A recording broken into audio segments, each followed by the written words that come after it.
Conjoined twins. What's the worst thing anyone's ever said to you? What's the worst thing anyone's ever said to you? My sister Valerie and I were conjoined twins connected at the torso. The absolute worst part of being conjoined wasn't the physical stuff. It was dating. When I was 22, I went on a date with a guy I'd met at a bookstore. We showed up to the restaurant and halfway through dinner, he leaned in and whispered, "So like, is this a threesome situation? Because I'm into it." Valerie heard him and her face went bright red. I got up to leave and he grabbed my arm. "Come on, don't be sensitive. You had to know I was thinking it." Another time I matched with a guy on a dating app and we talked for 3 weeks before meeting up. I told him about being conjoined and sent pictures and he said it was totally fine. We met at a bar and the first thing he said was, "Okay, but which one of you am I actually dating?" Then he laughed like it was a joke. The worst was a guy who made it through 4 dates before he pulled out his phone and asked if he could film us kissing because his friends would never believe this. When I said absolutely not, he got mad and said I was being unfair because he'd put in all this effort. Valerie started crying and he called us dramatic. After that, we pretty much gave up on dating entirely. Then I met Carlos at a coffee shop when he asked if the seat next to us was taken. Valerie had her headphones in reading a book. He started talking to me about what I was reading and we ended up chatting for an hour. When he asked for my number, I took a deep breath and explained that I was a conjoined twin. He looked at Valerie and then back at me. "I'm not blind, I can see that.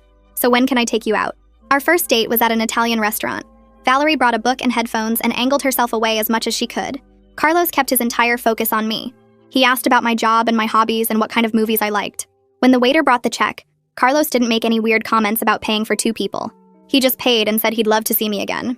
On our third date, we were walking through a park and he reached for my hand. He'd figured out which hand to hold so it felt natural. When he kissed me goodnight, he put his hand on my cheek and looked only at me. It was the first time I'd ever felt like someone saw me as just me. A few months in, we were watching a movie at my apartment when Carlos paused it. "I need to ask you something and I don't want it to be weird." My stomach dropped. "Here it comes," I thought. "I really care about you," he said. "And I want to make sure I'm being respectful to both of you. Is there anything I should be doing differently?" Valerie pulled out her headphones. "You're doing great, Carlos. Honestly." He smiled at her. "I just want to make sure everyone's comfortable." That was the moment I knew I loved him. 6 months in, Carlos and I were cooking dinner together when he turned to me. "I love you. I've loved you for a while now, and I needed to tell you." I started crying and said it back.